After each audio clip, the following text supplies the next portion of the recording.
I like the book, but it seems like all the stories talk about the same thing. Why doesn't she talk about men? Well, in Hubert Lahiri's collection of short stories, Interpreter of Maladies, it may seem like all her narratives revolve around the same central idea: Indian people versus the Western world. More particularly, Indian women versus the Western world. This view on her narratives comes from a premature conclusion on her writing.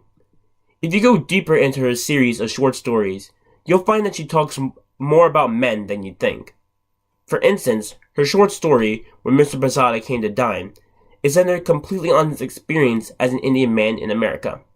On page 29, Lahiri writes, "What is this thank you? The lady at the bank thanks me. The cashier at the shop thanks me. The librarian thanks me when I return an overdue book.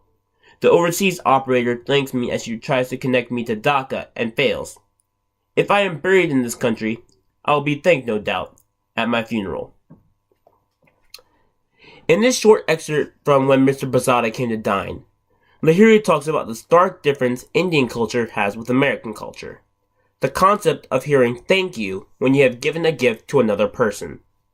Another great example of Lahiri talking about men in her stories is This Blessed House.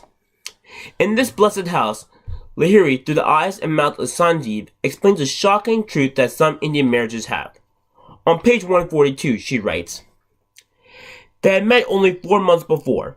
Her parents, who lived in California, and his, who still lived in Calcutta, were old friends, and across continents, they had arranged the occasion at which Twinkle and Sanjeev were introduced." Sanjeev has only known Twinkle for 4 months, and then he got married. In total, he has known Twinkle for 6 months.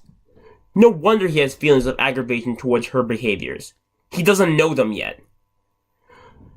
There are many other examples of Lahiri talking about men in her stories. To say that she doesn't talk about men enough is to say that you haven't read the collection at all, or that you merely skimmed through the book without taking in any substance from it. Lahiri talks about all aspects of the Indian experience. If you are looking for more on Indian male experience, all you have to do is look deeper.